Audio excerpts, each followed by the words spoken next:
Tu n'as jamais choisi d'être un rat pauvre et docile. Tu t'imagines libre, maître de tes choix, capable de te révolter contre l'injustice et de conquérir ton destin. Mais au fond, il y a cette voix silencieuse, presque honteuse, qui murmure que tu n'es rien de plus qu'un rouage, un fragment interchangeable d'un système qui prospère sur ton obéissance. Machiavel, cet esprit plus aigu que la lame d'un poignard, savait déjà que la pauvreté n'est pas qu'un manque de ressources, c'est une habitude soigneusement entretenue. On ne t'a pas seulement enseigné à te contenter de peu, on t'a dressé à confondre la prudence avec la soumission, la modestie avec la résignation, la survie avec l'acceptation de ta propre petitesse. Et tu as accepté, sans même savoir quand la cage s'est refermée. Ce que tu prends pour ta normalité est un programme inscrit dans les replis de ton esprit, une série de réflexes qui s'activent chaque fois que tu t'approches de l'audace. Dans cette exploration, je vais te révéler comment tu es devenu ce rat pauvre par habitude, pourquoi ce conditionnement t'enchaîne plus sûrement que la misère matérielle, et comment tu peux enfin briser cette soumission invisible. Si tu ressens cette fissure au fond de toi, cette envie de comprendre et de te libérer, reste jusqu'au bout. Abonne-toi, aime cette vidéo et écris en commentaire « Je refuse d'être un rat dressé ». Ensemble, nous allons faire surgir une vérité que peu osent regarder en face. Depuis les premiers empires, les puissants ont compris qu'il est plus efficace de fabriquer des esprits soumis que de lever des armées. Machiavel, dans son époque déchirée par les intrigues et la guerre, observait les princes, les prélats et les marchands inventer les stratégies les plus raffinées pour transformer les hommes libres en sujets dociles. Il avait compris que la pauvreté est l'instrument le plus sûr pour façonner un peuple qui n'ose plus lever les yeux. Ce n'est pas une simple privation de richesse, c'est un climat moral où la peur de perdre le peu qu'on possède devient plus forte que le désir de conquérir davantage. Les philosophes du siècle des Lumières ont voulu croire que la raison suffirait à briser ces chaînes, mais ils ont sous-estimé la force des habitudes silencieuses. Elles se transmettent d'une génération à l'autre comme un héritage infecté. Aujourd'hui, cette mécanique est plus discrète, plus civilisée, mais elle demeure intacte. La plupart se résignent à n'exister que comme des rats obéissants, persuadés qu'il est normal de rester dans l'ombre. On a oublié que Machiavel ne parlait pas seulement aux princes, il parlait aussi à toi, qui portes en toi la mémoire d'une liberté qu'on t'a dérobée. Si tu examines cette mémoire, tu comprendras pourquoi la pauvreté de l'esprit est la plus cruelle des servitudes, et pourquoi il est urgent de la démasquer avant qu'elle ne consume tout ce qui reste de ta volonté. Il est temps de descendre plus profondément dans ce labyrinthe intérieur, là où les habitudes se forgent, sans que tu le réalises. Je vais te dévoiler 7 mécanismes invisibles, qui transforment ton esprit en cage et t'apprennent à aimer ta petitesse. Écoute attentivement. Chaque concept est un miroir qu'il faut oser regarder. Le premier mécanisme que tu dois comprendre, c'est celui de l'acceptation précoce. Dès l'enfance, on t'a inoculé l'idée que tu devais te contenter de ce qu'on t'offrait, même si c'était dérisoire.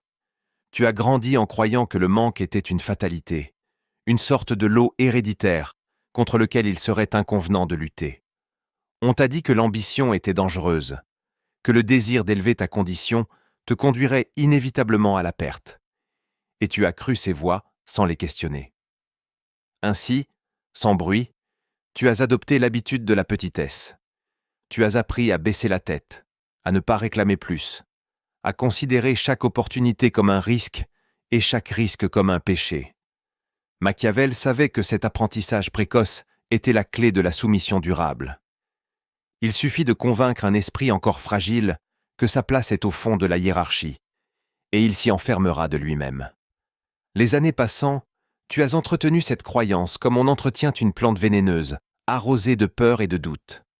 Et aujourd'hui encore, quand l'idée de l'audace surgit, c'est cette voix ancienne qui s'élève, t'expliquant que tu n'es pas fait pour la grandeur, que tu dois rester modeste, pauvre et reconnaissant envers ceux qui te laissent une place minuscule. Le deuxième mécanisme que tu dois comprendre, c'est la normalisation de la rareté. On t'a répété si souvent que tout était limité, que les ressources, l'attention et la réussite était réservé à une poignée d'élus, que tu as fini par trouver naturel de te battre pour des miettes. Cette idée n'est pas seulement économique, elle est psychologique. Elle façonne un esprit qui ne perçoit plus l'abondance comme une possibilité, mais comme une anomalie suspecte. Machiavel aurait souri en observant cette stratégie, car elle est d'une efficacité implacable.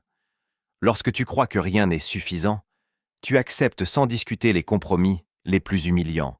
Tu t'inclines devant ceux qui prétendent détenir le pouvoir de t'accorder un peu plus que le strict minimum. Tu deviens un rat qui, par peur de tout perdre, se contente d'un quignon de pain. Et plus le temps passe, plus cette rareté intériorisée devient ton seul horizon. Même si un jour on t'ouvre la porte, tu hésiteras à la franchir, persuadé que dehors, il n'y aura rien pour toi. C'est cette normalisation invisible qui empoisonne ton ambition et t'apprend à vénérer les limites comme si elles étaient sacrées. Tu n'as pas remarqué que plus tu acceptais le manque, plus il semblait légitime. Et c'est ainsi que tu es devenu un pauvre par habitude, sans même t'en apercevoir. Le troisième mécanisme que tu dois comprendre, c'est l'illusion de la gratitude obligatoire. On t'a enseigné que tu devais remercier pour chaque faveur, chaque minuscule avantage, chaque signe de reconnaissance, comme si tu étais incapable de mériter davantage. Cette gratitude forcée est une arme subtile. Elle déguisait ta dépendance en vertu et faisait passer ta résignation pour une qualité morale.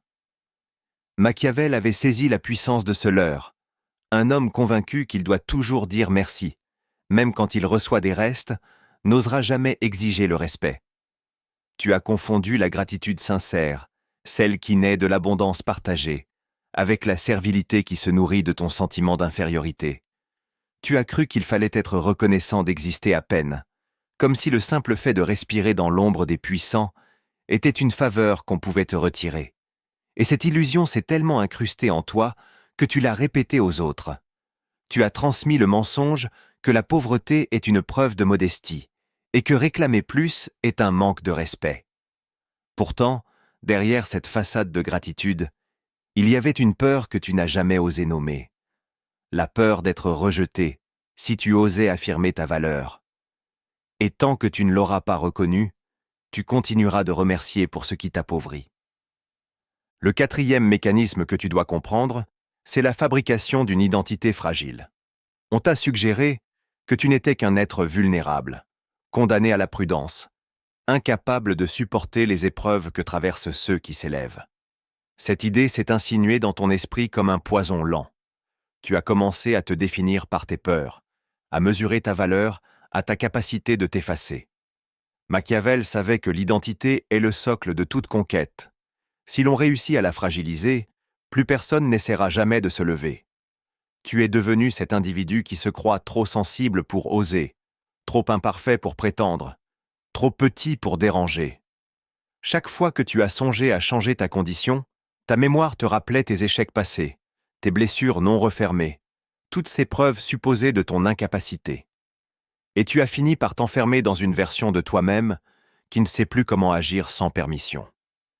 Cette identité fragile est le costume que l'on t'a cousu, un habit étroit qui t'empêche de grandir. Tu t'es peut-être même convaincu qu'il était plus noble d'être humble et discret que puissant et affirmé. Pourtant, derrière cette humilité affichée, il n'y a qu'un renoncement silencieux à toute forme de souveraineté.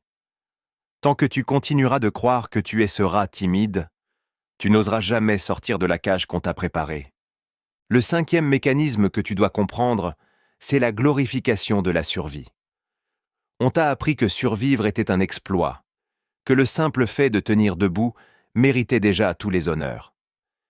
Cette glorification de la survie est le plus cruel des mirages, car elle te persuade que l'angoisse quotidienne est une destinée honorable. Machiavel aurait reconnu là un chef-d'œuvre de manipulation. Si tu adores ta propre précarité, tu ne chercheras jamais à la dépasser. Tu as fini par confondre la ténacité avec la soumission, la patience avec la résignation. Tu portes fièrement les cicatrices d'un combat qui ne mène nulle part, persuadé qu'elles prouvent ta valeur. Chaque matin, Tu te félicites simplement d'avoir tenu jusqu'au soir, et tu appelles cela de la dignité. Mais en réalité, tu n'es plus qu'un rat prisonnier de la roue, un être qui tourne sans fin dans l'espoir qu'un jour, peut-être, on le remarquera, et qu'on lui offrira la permission d'exister un peu plus largement. Ce que tu ignores, c'est que cette adoration de la survie a été placée là pour étouffer ton ambition et t'interdire toute perspective de conquête. Et tant que tu continueras d'admirer cette endurance vide de sens, tu ne comprendras pas que ta vie mérite mieux que ce petit espace où l'on te tolère. Penses-tu que ta patience est un signe de force ou le reflet d'une soumission que tu refuses de nommer? Le sixième mécanisme que tu dois comprendre, c'est l'invisibilité de la cage. Tu crois peut-être que si tu étais vraiment prisonnier, tu verrais les barreaux, que tu sentirais leur froid contre ta peau. Mais la plus habile des prisons est celle qui ressemble à la liberté. Machiavel savait que le moyen le plus efficace de garder un esprit soumis est de lui faire croire qu'il est déjà libre. Alors, on t'a donné quelques choix superficiels, quelques illusions de mouvement. Tu peux changer de travail, déménager, t'offrir de petites distractions, et tout cela te donne l'impression de contrôler ta destinée. Pourtant, à chaque tentative de t'émanciper vraiment, tu sens cette résistance sourde, comme un poids qu'on ne peut ni nommer ni repousser. C'est la force invisible de la cage, un ensemble de croyances qui te retiennent sans chaînes apparentes. Tu finis par accepter l'idée que ton horizon est borné, que tu dois composer avec ce qui t'est offert, que ton existence doit se réduire à l'équilibre précaire entre l'effort et la peur de tout perdre. Et pendant que tu détournes les yeux, persuadé que c'est normal, la cage se renforce, s'étend, devient ton seul univers. Tant que tu n'auras pas reconnu que ta pauvreté et ta docilité sont entretenues par cette prison psychologique, tu continueras de tourner en rond, persuadé d'avancer, alors que tu ne fais que répéter le même cercle. Le septième mécanisme que tu dois comprendre, c'est le culte de l'adaptation.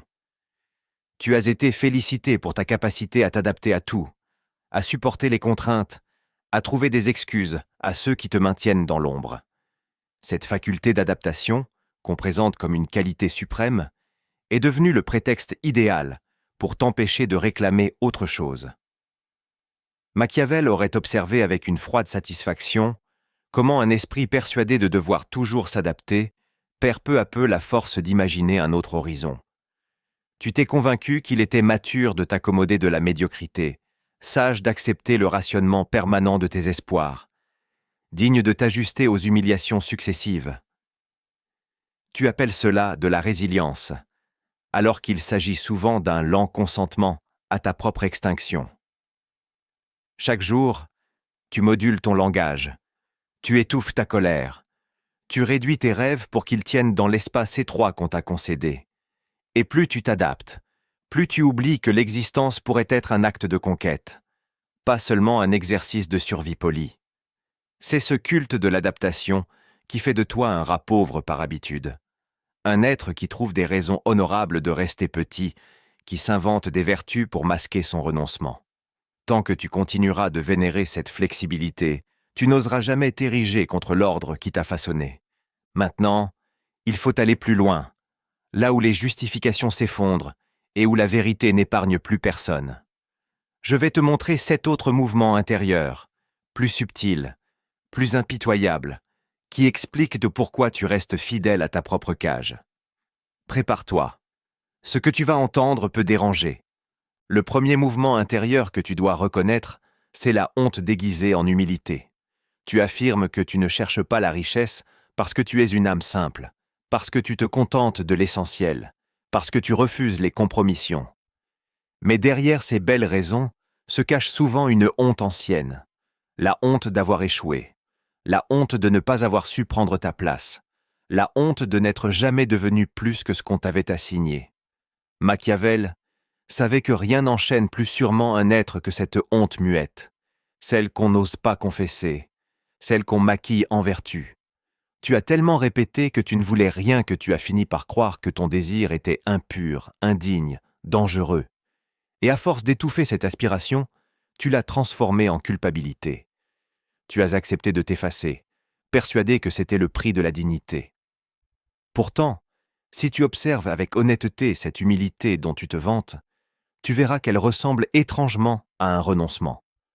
Elle est le masque que tu portes pour ne pas avouer que tu as peur d'être jugé, peur de réclamer, peur de devenir visible.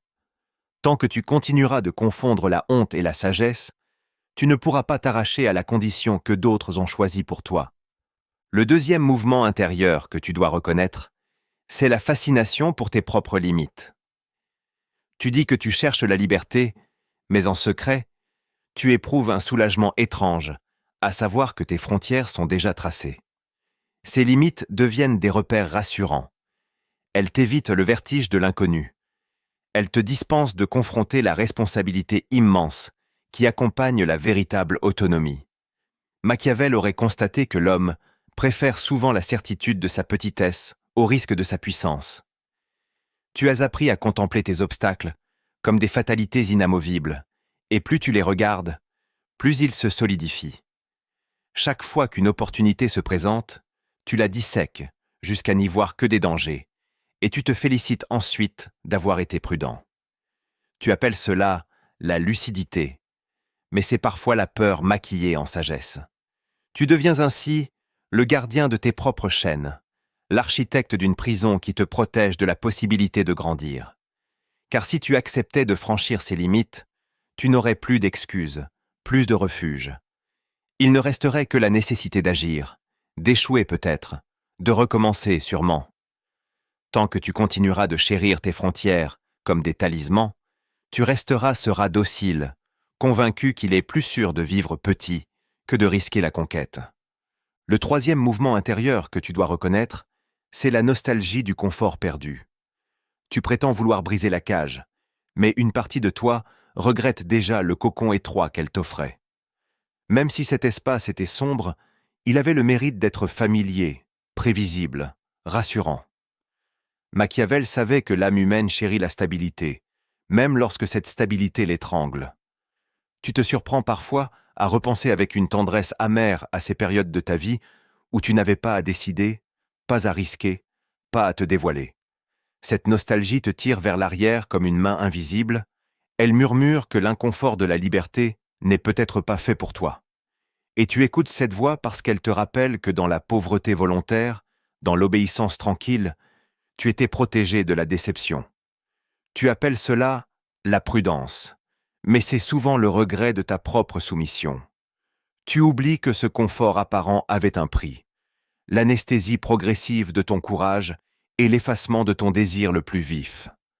Tant que tu continueras de regarder derrière toi, en espérant retrouver la douceur de ta servitude, tu resteras prisonnier de cette nostalgie.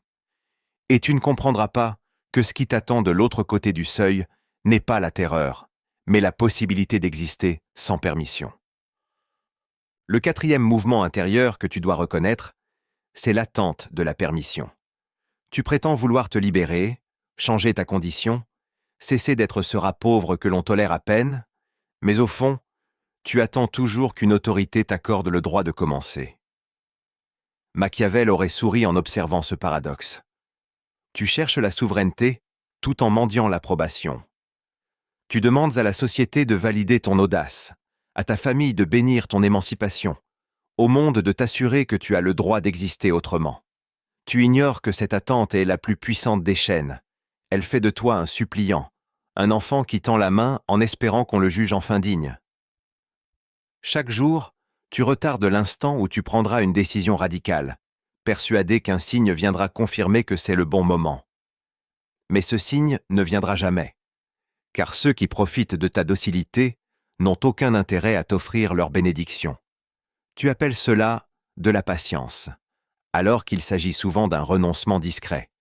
Tu espères que d'autres porteront la responsabilité de ta transformation, que leur consentement te protégera de l'échec. Tant que tu attendras cette permission, tu resteras à la porte de ta propre existence, prisonnier d'un rôle qu'on t'a enseigné et que tu continues de jouer par habitude. Le cinquième mouvement intérieur que tu dois reconnaître, c'est la peur de l'ingratitude. Tu t'imagines que si tu quittes la cage, si tu cesses de dire merci pour chaque miette, tu trahiras ceux qui t'ont nourri, même mal, même peu. Cette peur est si subtile qu'elle ressemble à de la loyauté. Tu refuses de remettre en cause l'ordre établi parce qu'on t'a persuadé qu'il te protégeait. Machiavel savait que l'ingratitude est une arme redoutable. Rien ne dissuade plus efficacement qu'un soupçon de trahison. Tu as grandi avec cette idée que toute ambition était une forme de mépris pour ceux qui se contentent de survivre. Tu t'es convaincu que vouloir plus revenait à mépriser tes origines, à cracher sur la patience de ceux qui ont accepté leur sort. Alors, tu as préféré rester dans la pénombre, persuadé que tu préserverais ainsi la dignité de ton clan, la mémoire de ta lignée, l'humble fierté de tes ancêtres. Mais tu n'as pas compris que cette fidélité est un piège. Elle perpétue la pauvreté par respect. Elle prolonge la docilité par affection. Tant que tu continueras de confondre l'amour avec l'obligation de rester petit, tu ne pourras pas devenir celui que tu aurais pu être. Et cette peur d'être ingrat te gardera à genoux, remerciant pour des chaînes polies comme des bijoux. Le 6e mouvement intérieur que tu dois reconnaître, c'est la croyance que le sacrifice est toujours vertueux. Tu as appris à te convaincre que plus tu renonces, plus tu es noble, que plus tu t'effaces, plus tu es pur. Machiavel observait avec une lucidité cruelle combien cette idée est utile à ceux qui gouvernent. Il suffit de glorifier le sacrifice pour que chacun consente à sa propre dépossession. Tu te racontes que tu choisis librement cette simplicité, que tu trouves dans la privation une forme d'élévation morale. Mais regarde honnêtement ce que tu ressens. Ce n'est pas de la paix. C'est un soulagement fragile, une petite fierté qui ne compense jamais l'amertume.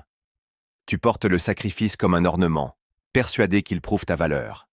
Et plus tu t'y accroches, plus tu deviens prisonnier de ce récit. Tu t'interdis la prospérité parce qu'on t'a appris qu'elle corrompt, qu'elle te détourne de l'essentiel, qu'elle te sépare de ceux qui restent pauvres. Alors tu gardes tes désirs sous clé. Tu marches avec humilité dans un couloir étroit, en répétant que tu n'as besoin de rien. Mais cette abstinence n'est pas la liberté. C'est une autre forme de soumission, plus subtile, plus respectable, plus difficile à reconnaître. Tant que tu croiras que sacrifier tes rêves est une vertu, tu continueras de vénérer ta propre disparition. Si tu pouvais te libérer sans demander pardon, oserais-tu vraiment franchir le seuil de ta cage ? Le 7e mouvement intérieur que tu dois reconnaître, c'est l'attachement à ta souffrance comme preuve d'existence. Tu t'es tellement habitué à la difficulté que tu finis par craindre ce qui serait trop simple, trop fluide, trop lumineux. Machiavel aurait compris cette perversion du cœur humain. Quand la douleur devient ton identité, la guérison ressemble à une trahison. Tu préfères parfois rester le rat pauvre qui souffre, car cette souffrance justifie tout. Elle explique tes échecs, elle console tes regrets, elle nourrit ta légende intime. Tu dis que tu veux changer, mais tu sais qu'en quittant ta douleur, tu devras affronter le vide, ce silence où il faudra inventer un autre récit. Tant que tu restes prisonnier de ton malheur, tu n'as pas besoin de prendre de risques, ni de répondre à la question la plus dérangeante. Que ferais-tu de ta liberté si elle t'était enfin donnée ? Cette souffrance que tu brandis comme un étendard est parfois le dernier refuge d'un ego qui refuse de mourir. Tu t'es convaincu qu'elle prouve ta profondeur, qu'elle t'élève au-dessus de la médiocrité des existences sereines. Mais regarde-la pour ce qu'elle est, une habitude ancienne, un consentement renouvelé, un obstacle que tu bénis parce qu'il t'évite de choisir. Tant que tu chériras ta peine comme une justification, tu continueras d'errer dans cette cage, persuadé que ton martyre est une destinée sacrée. Maintenant, il ne suffit plus de comprendre. Il faut agir. Je vais partager avec toi 7 techniques concrètes qui te permettront d'éprouver ta liberté, d'ébranler les réflexes qui t'enchaînent et de sortir de la pauvreté programmée. Ces pratiques ne sont pas des recettes rapides. Elles demandent du courage et une volonté nouvelle. Le premier acte que tu dois poser pour commencer ta libération, c'est de dresser l'inventaire honnête de tes renoncements. Assieds-toi, sans distraction, et écris la liste précise de tout ce que tu as accepté de ne pas poursuivre. Ces projets abandonnés par peur, ces désirs étouffés par souci de plaire, ces ambitions que tu as camouflées sous la modestie. Ne maquille rien, ne cherche pas d'excuses. Regarde chaque renoncement comme un choix, pas comme une fatalité. Machiavel savait qu'aucune transformation n'est possible sans cet aveu brutal. Tant que tu prétendras que tu n'as jamais voulu plus, tu resteras incapable de le réclamer. Cet inventaire est le premier pas vers la fin de ta docilité, car il brise la croyance commode que tu as toujours été condamné à la petitesse. En le rédigeant, tu vas sentir la morsure de la honte et la brûlure du regret. C'est le signe que tu touches enfin la racine de ton immobilité. Et même si c'est douloureux, sache que cette douleur est plus saine que l'anesthésie qui t'a maintenu tranquille. Car c'est seulement en mesurant ce que tu as sacrifié que tu pourras décider, en conscience, de ne plus jamais offrir ta liberté comme un tribut. Le deuxième acte que tu dois poser pour commencer ta libération, c'est de refuser la langue qui t'infantilise. Chaque fois que tu parles de toi comme d'un être impuissant, destiné à subir, tu renforces la cage que tu cherches à fuir. Machiavel aurait compris que le langage est l'outil le plus insidieux de la servitude.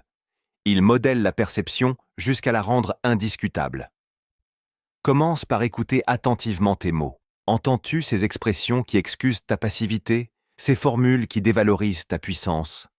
Quand tu dis que tu n'as pas le choix, que tu n'es pas fait pour autre chose, que tu n'as jamais eu de chance, tu proclames ta soumission comme une vérité sacrée.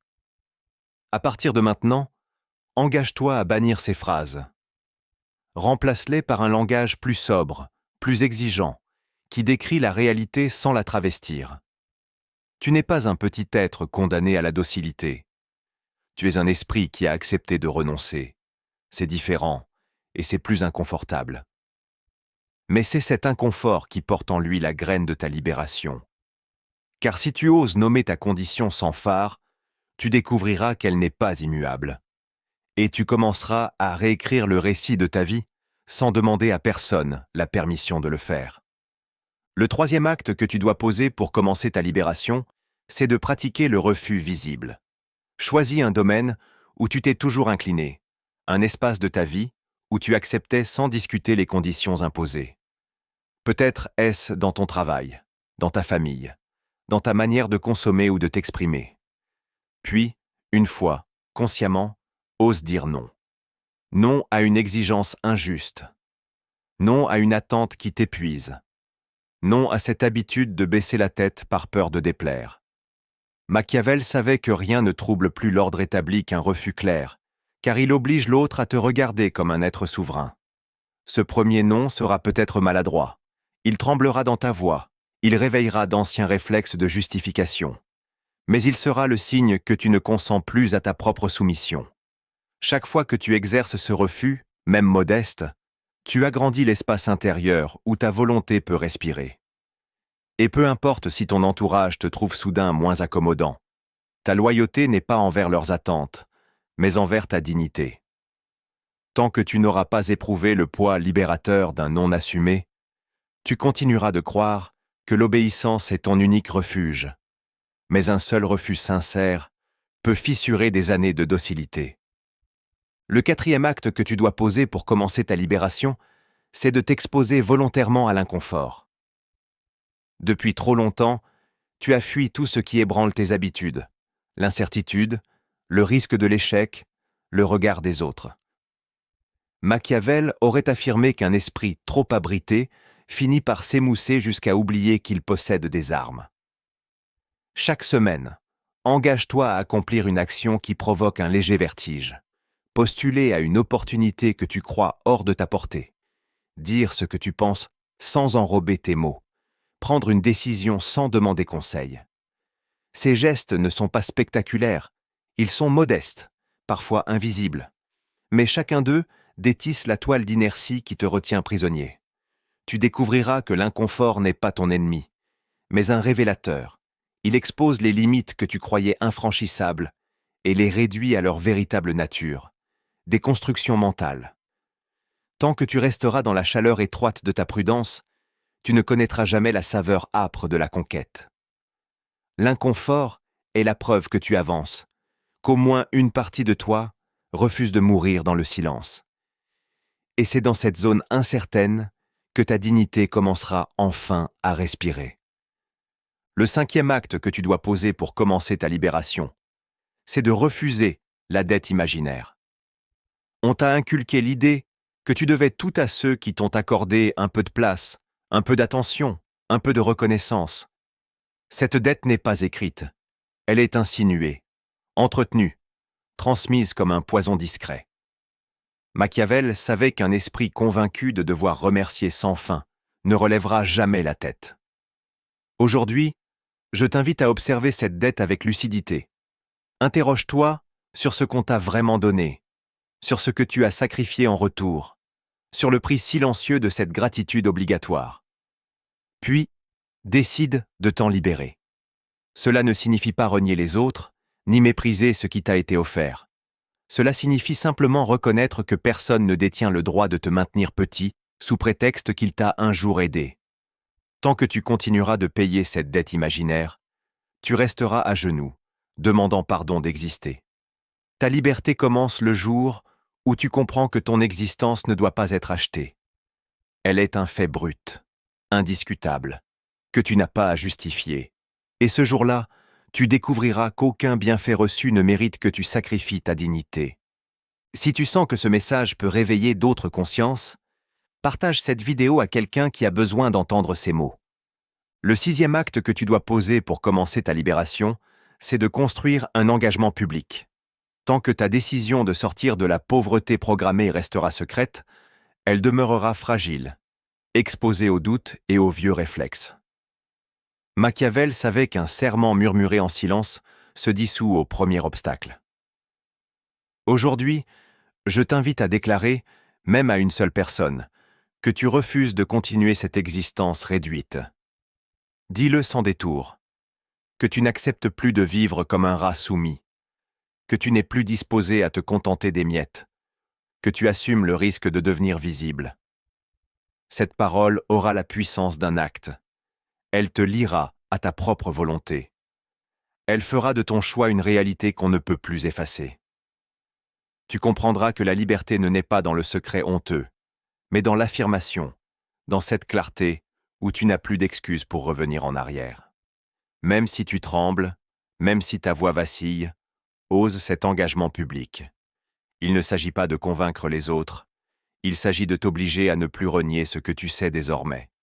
Car une fois que tu auras parlé, tu porteras la responsabilité de tes propres chaînes, et plus personne ne pourra te faire croire qu'elles sont inévitables. Le 7e acte que tu dois poser pour commencer ta libération, c'est de cultiver un espace où la pauvreté programmée n'a plus d'emprise. Il peut s'agir d'un moment quotidien que tu consacres à nourrir une vision plus vaste de toi-même, d'un lieu physique où tu ressens ta souveraineté, ou d'un cercle de personnes qui refusent, elles aussi, la médiocrité imposée. Machiavel savait qu'on ne défait pas des années de conditionnement sans édifier un territoire intérieur qui échappe à l'influence des vieilles voies. Cet espace sera ton laboratoire et ton refuge, l'endroit où tu pourras expérimenter des gestes nouveaux, des pensées plus vastes, des décisions que tu n'aurais pas osé prendre hier. Il ne dépendra de personne. C'est toi seul qui lui donneras consistance et valeur. Chaque fois que tu y retourneras, tu sentiras qu'il existe une part de toi que la cage n'a pas su atteindre. Tant que tu n'auras pas créé cet espace, tu seras vulnérable au retour des anciens réflexes. L'envie de t'excuser, la peur de manquer, la tentation de t'effacer. Mais si tu persistes, jour après jour, à y revenir, tu comprendras qu'il est possible d'habiter une existence qui ne doit plus rien à ceux qui t'ont programmé pour la petitesse. Et c'est là que commencera ta véritable souveraineté. Tu as entendu ces vérités qu'on préfère taire. Tu as regardé, sans détourner les yeux, ces mécanismes invisibles qui font de toi un rat pauvre par habitude. Et maintenant, tu sais que rien de ce que tu traverses n'est un simple hasard, ni une malédiction inscrite dans ton sang.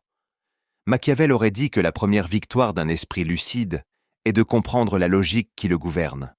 Car dès que tu vois la trame, dès que tu identifies les fils qui tirent tes gestes et façonnent tes silences, tu redeviens l'auteur possible de ton destin. Il n'y a pas de formule plus simple, pas de raccourci plus confortable. Il y a seulement cette exigence nue. Reconnaître que tu as consenti, parfois sans le savoir, à la cage où tu tournes depuis tant d'années. Ce consentement ne fait pas de toi un lâche, ni un être indigne. Il prouve simplement que tu es humain, que comme tant d'autres, tu as choisi la sécurité du connu, la chaleur trompeuse du petit territoire qu'on t'a octroyé. Mais il vient un moment où l'on cesse d'appeler cette sécurité un refuge et où l'on ose la nommer pour ce qu'elle est, une lente extinction. Aujourd'hui, tu es au seuil de ce moment.